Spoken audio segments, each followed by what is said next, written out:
Greetings, welcome back to the channel. Remember to like, share, comment and subscribe. Alright, so for today's video I'm going to speak about the leadership race between Mark Golding and Lisa Anna.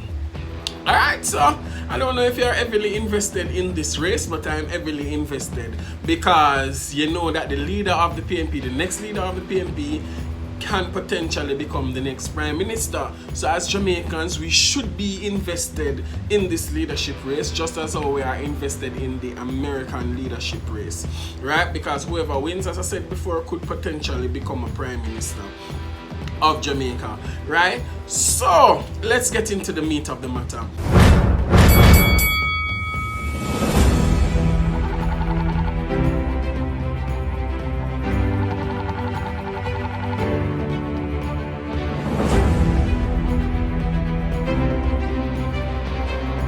So is it going to be Lisa Anna? Lisa Anna go bust them bubble and walk out everybody in a trouble and face a been up them a struggle them a cuddle. Lisa make everybody just a grumble and Lisa make Jamaica look good. Or is it going to be Mark Golding? Oh, it Golding for president. Him a demon, a Golding the people them want. So on your mark set go. Go with Golding for president. Whichever one that wins, I think they both come with good things and some bad things, if you want to call it that. Alright, first of all, ladies first, so let me start with Lisa Anna. Alright, so on the good side, Lisa Anna is very popular among the young people, right? She's a socialite, so she's very active on social media, particularly Instagram. She has a large following, right? So the young people, I believe the young people will rally around her, and that could counteract the large following of young people that Honorable Andrew Holness has. And I think because Lisa is so popular, I think the PNP wants a popular leader at this time, because they are saying that Andrew Holness, or aka Brogard, is very popular, so they need somebody that is popular to counter that or to match that, right? Lisa Anna is also very beautiful. She's easy on the eyes, so is a nice lady to just sit down and look at. Understand? So yeah man, she pretty, she beautiful, she cute, she look good, she look good.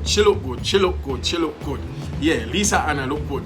So that is something that she's playing up to her advantage. See, because she look good. So she's popular among the young people. She looks good. She's very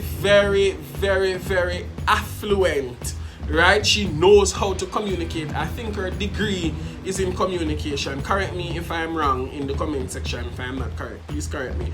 But yeah, she's good at communication, and we notice the debates that she usually does really well in them, right? Last election cycle, I think it was 2016, she was a part of the team debate and she did really well.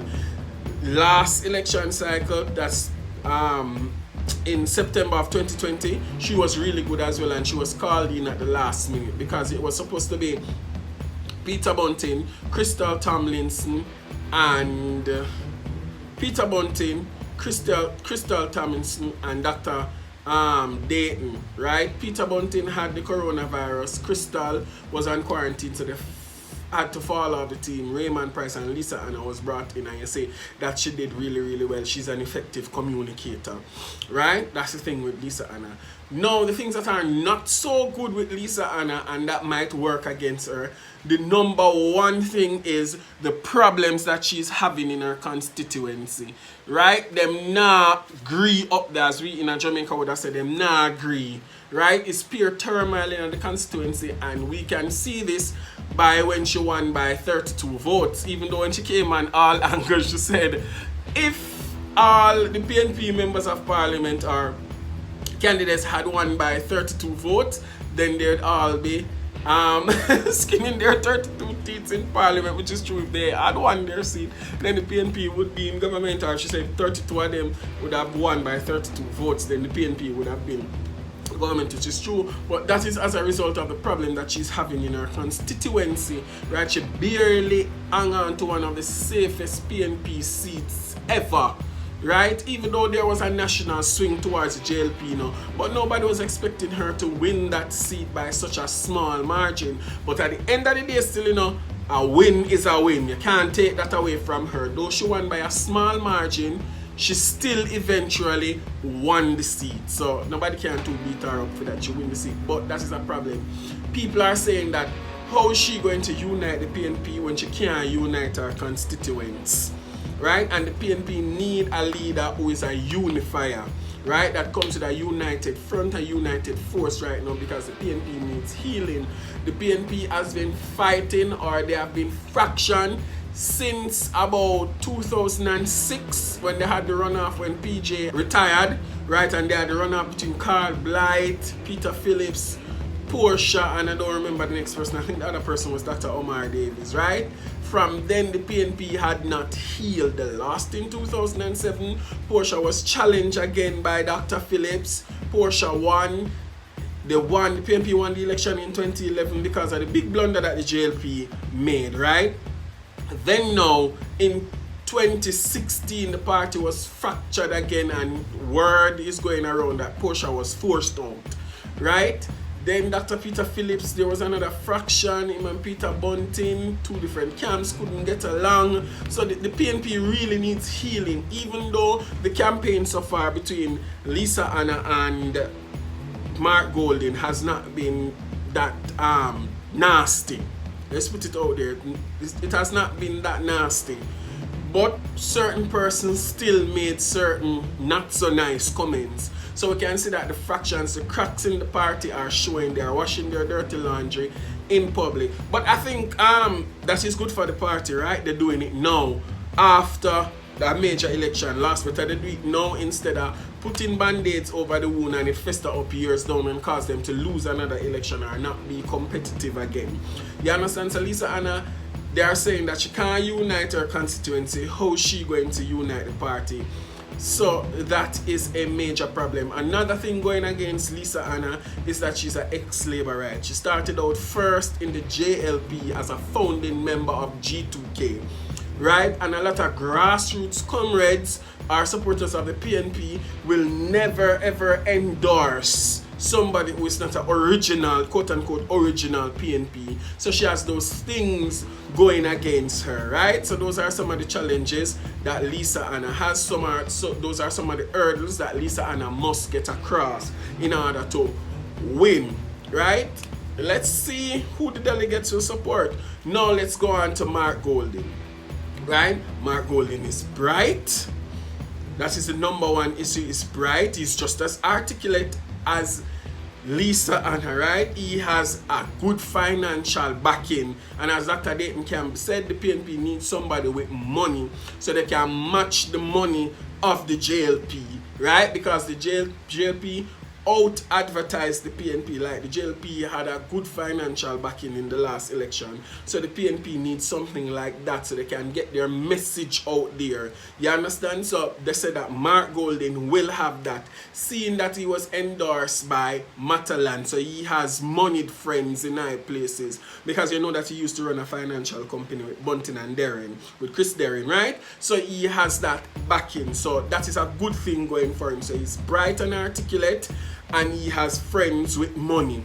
You understand? That's another good thing. And one of the major thing, which is number one, they are saying that Mark Golding has the ability to reach across the aisle. So they are saying that he possesses the ability to unite the PNP. You know, I mean, he was a part of the Risers campaign, you know, with Peter Bunting. Yes. And he was very upfront with his support for Peter Bunting. However, persons are saying that Mark has the kind of personality where he can always go to the solid as a rock people, them, or the one PNP people, and say, look here, man, let us heal and let us make this thing work. So those are three of the things that are going for Mark Golding. Good.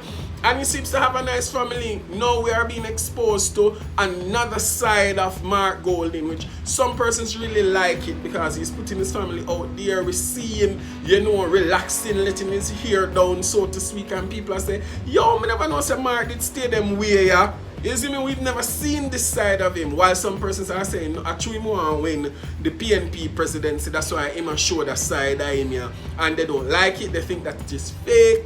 They think that it is a put on. Right? For me personally, I like seeing this side of Mr. Golding, which we've never seen before.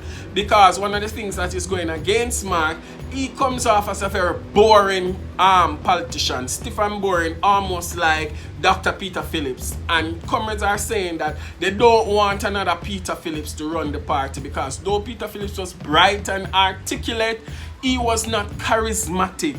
Thus, he was not a likable politician. So, even though Dr. Phillips did so well in the debate, he was so bright, he had his finger on top of the economics, foreign policy, he had some of the answers to some of the long-standing problems that we have. It just didn't resonate with people because he was not likable, he was not charismatic.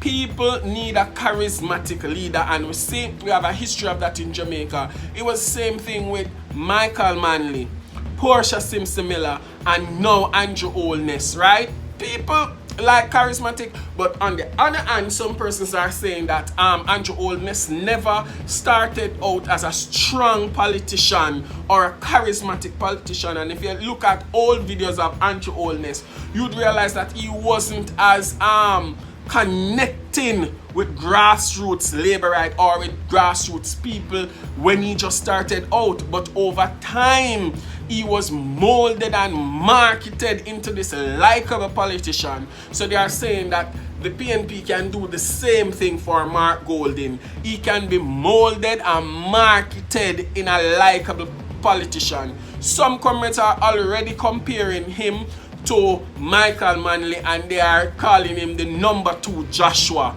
And I say, yo, this is Joshua 2.0. While some persons are saying, no, that's a disrespect to Michael Manley. There can only be one Michael Manley, and Golding is nowhere near to becoming a Michael Manley. So, though Golding might be boring, probably not charismatic, he can be molded into that person. And we've seen a lighter side of Golding. Another problem with Golding is that he is not appealing to a lot of young people. He's more appealing to the older folks. That can be good and bad, because if you notice last election, a lot of the PNP base did not come out and vote because them probably never liked Dr. Phillips, probably never forgive him for what he did to Portia allegedly, or they were afraid of COVID. So the PNP's base is mostly older folks. The JLP's base is mainly younger folks. But Mark Golding is more appealing to the older persons rather than the young people. So Lisa Anna commands the respect, or the young people are intrigued by her, right?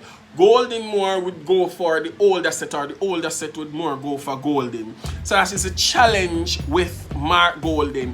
And it is the younger people who are now realizing from, it happened in 2007, it happened in 2016, it happened again in 2020, where a lot of the young people went for the JLP. So a lot of comrades are saying that we need somebody who can appeal to the younger folks in order for us to regain state power and form the next government. So that is why the young people, they are appealing to Lisa. Older folks, Mark Golding is more appealing to them. So that's a challenge with Mark Golding. He commands older people, but persons are saying we need the old, but we also need the young, right? And we need somebody who is likable.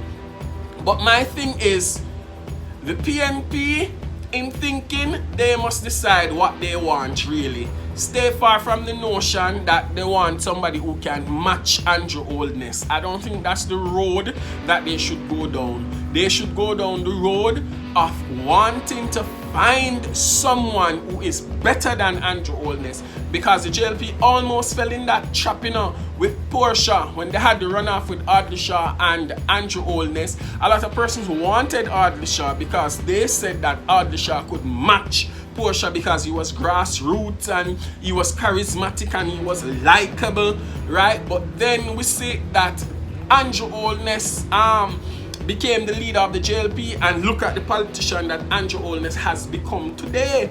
You understand that? So the PNP has to look at that as well. Even though they lost the election, mainly they believe because of the unpopularity of Dr. Peter Phillips, so them say they want somebody who is popular. But just be careful.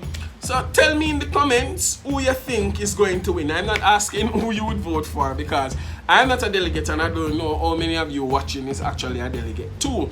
So I'm saying, who do you think will win the race? Is it go with Golden, or is it bring back the love with Lisa Anna? Who do you believe is going to win this race? Comment down below, and thank you guys for watching.